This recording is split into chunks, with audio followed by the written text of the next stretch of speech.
Hello everyone, you all are welcome in my channel. This is SB Law. In this video, we will discussing modern sources of Hindu law. In the previous video, we will discuss about the topic ancient sources of Hindu law. Please watch my previous video. Before watching part 3, I provide the link of my previous video in a description box below. Let's start. Modern sources. Modern sources. These sources existed even in शास्त्रिक Hindu law through in a different form.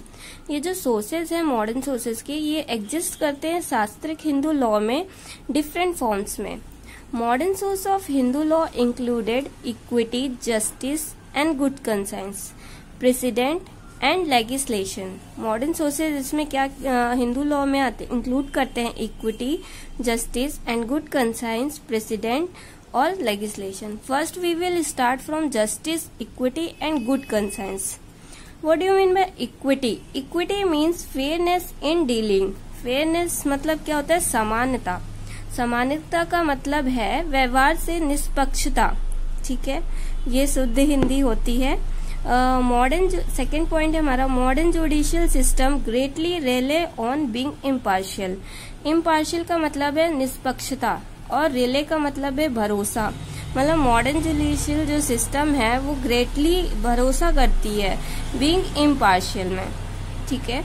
Third point है हमारा, true justice can only be delivered through equity and good conscience.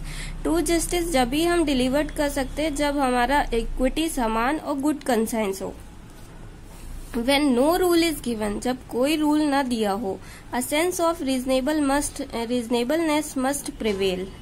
जब कोई rule ना दिया हो तो जहाँ कोई नियम रूल नहीं दिया जाता है वहाँ सेंस ऑफ रीजनेबलनेस, बुद्धि और तर्क की भावना से देना चाहिए डिसीजन जो भी हो. ठीक है.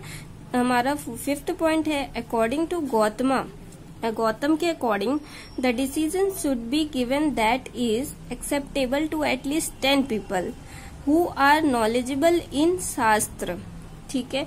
हमारा गौतम के अकॉर्डिंग जो डिसीजन है वो कम से कम 10 लोगों को स्वीकार्य हो जो शास्त्रों के जानकार हैं. ठीक है. हम आगे बढ़ते हैं. हमारा 6 पॉइंट है, Yajnavalkya has said that wherever there are conflicting rules the decision must be based on nyaya. Yajnavalkya ने कहा है, I hope guys you are all seeing my notes. Yagyavallkya has said that if the rules are conflicting, then decision must be on the basis of न्याय. मतलब जब rules conflict करते थे तो decision जो है वो न्याय के बेसिस पे होता है. इसका हम केस लॉ एक पढ़ लेते हैं. गुरुनाथ वर्सेस कमलाबाई 1951. ठीक है. The Supreme Court said that it is now well established that in the absence of any rule of the Hindu law, the court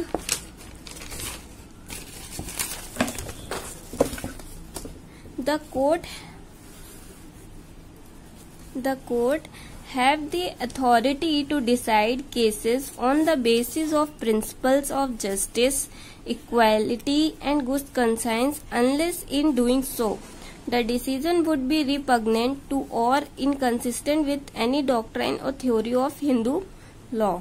ठीक है. ये अगर हिंदू लॉ किसी भी पर्टिकुलर केस पे साइलेंट है तो वहाँ पे इन डिसीजंस पे कोर्ट जो है अपने डिसीजन प्रोवाइड कर सकता है. अगर कोई भी पर्टिकुलर केस पे अगर हिंदू लॉ नहीं है, अगर साइलेंट है, तो हम कोर्ट जो है वो खुद के डिसीजंस मतलब अपने डिसीजंस प्रोवाइड कर सकता है. ठीक है. इस केस लॉ का ये मतलब था. हमारा सेकंड पॉइंट है प्रेसिडेंट्स मतलब judicial decisions. The doctrine of stare decisis and precedent are essentially a gift of British administration of justice in India. जो डॉक्ट्रिन ऑफ स्टेयर डेसिसिस और प्रेसिडेंट है वो एसेंशियली एक गिफ्ट है ब्रिटिश एडमिनिस्ट्रेशन के द्वारा for the justice of India के लिए. Precedent is called to the source of law in 2 sources. 2 sources में कहा गया प्रेसिडेंट्स. पहले हम प्रेसिडेंट्स के बारे में कुछ जान लेते हैं. Precedent are official action that had happen in the past and that is considered as an example or rule to follow in same situation. मतलब कोई भी पास्ट में कोई केस आया कोर्ट में तो जो डिसीजन दिया वो decision as an example considered किया जाता है for the coming case law in the court. ठीक है, अगर कोई फ्यूचर में कोई ऐसा केस आया तो as a principle as a doctrine considered किया जाएगा. Stared doctrine of stare decisis क्या है? Stare decisis is a legal doctrine है. ठीक है, that obligates courts to follow historical cases when making a ruling on a similar cases. Stare decisis जो है वो लैटिन टर्म है meaning to stand by that which is decided earlier. The decision have been given in the court is enough. मतलब stay disease का मतलब है कि जो पहले के जो केस थे मतलब जो पहले केस थे जो डिसाइड हो चुका था केस, उसके बेसिस पे जो आज उसके जैसा सिमिलर केस आता है तो क्या उसके बेसिस पे हम लोग आज के डिसीजन दे सकते हैं. ठीक है, फर्स्ट इसके अब हम प्रेसिडेंट के सोर्सेस पढ़ लेते हैं. जैसे कि फर्स्ट है all important principles and rules of the Hindu law have now been embodied in case law. जो भी इम्पोर्टेंट प्रिंसिपल्स और रूल्स हैं हिंदू लॉ के वो प्रस्तुत किया गया था एज ए केस लॉ प्रस्तुत किए गए थे. In such case resources to original source is not necessary. मतलब कुछ केसेस पे in such case resource to original source is not necessary. जो सोर्स रिसोर्सेज हैं ओरिजिनल सोर्स के वो कुछ जरूरी नहीं है, नेसेसरी नहीं है. Reference to leading decision is enough. मतलब जो रेफरेंस मतलब जो डिसीजन दिया जा रहा है लीडिंग डिसीजन सिर्फ काफी है.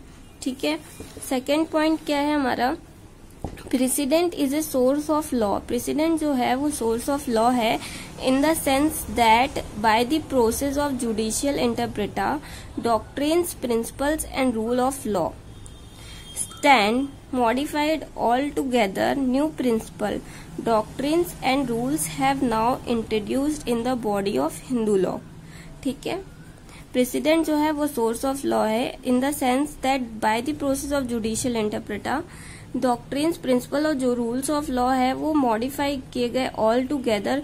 फिर उनको सबको न्यू प्रिंसिपल डॉक्ट्रिन्स और रूल्स जो है न्यू इंट्रोड्यूस किए गए in the body of Hindu law. Stare decisis के बारे में मैं आपको बता चुकी हूँ बट एक बार फिर से मैं इसको रीड कर देती हूँ. These doctrine means that an earlier decision और president has binding effect upon a later case if the issue to be decided in the later case is the same as has been decided in an earlier case. ठीक है, stare decisis जो है एक legal doctrine है that obligates courts to follow historical cases when making a ruling on a similar cases. Stare decisis जो है वो आपको पता है वो लैटिन टर्म है meaning to stand by that to which is decided. ठीक है, अब हम हमारा थर्ड टॉपिक है legislation. Legislation. The rules which are declared as law by the political sovereign in the society are called legislation. जो rules और principal जो है वो डिक्लेयर करे गए थे लॉ के द्वारा और बाय दी पॉलिटिकल मतलब जो भी शासक है पॉलिटिकल शासक सोसाइटी में जो इंट्रोड्यूस करे गए थे उसे लेजिस्लेशन कहते हैं. Binding rules declared by the person और ग्रुप. बाइंडिंग जो रूल्स हैं वो पर्सन्स और ग्रुप के द्वारा डिक्लेयर करे गए थे इन स्टेट्स पे are called legislation. In modern society this is the only way to bring new law. Modern society में जो है वो सिर्फ एक ही वे था, ओनली वे था to bring new law. New laws को लाने के लिए the parliament in according with the needs of society. जो पार्लियामेंट थी according to needs of the society, society के नीड के अकॉर्डिंग उसने न्यू रूल्स बनाए, न्यू लॉ बनाए.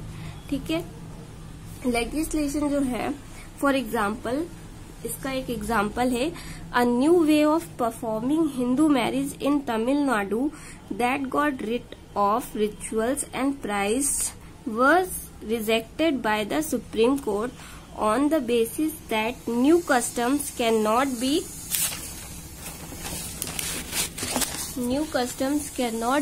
invented. However, Tamil Nadu later passed an act that recognized these marriage. ठीक है, इस एग्जाम्पल को हम समझ लेते हैं. लेजिस्लेशन जो है तमिलनाडु में हिंदू मैरिज के लिए एक न्यू वे है. मतलब दैट इज कि जो रिचुअल्स, रीति रिवाज और प्राइस्ड मीन्स पुजारियों से जो छुटकारा पा लिया गया था. तो सुप्रीम कोर्ट ने हैज टूक an action and on the basis of new customs cannot be invented, but later on Tamil Nadu passed an act that recognized these marriages. I hope कि आप लोगों को समझ में आया होगा. I hope you all are study well, and if you like my way of teaching, then please support and don't forget to like, subscribe and comment. If you have any query, please write it down in the comment section below. Thank you.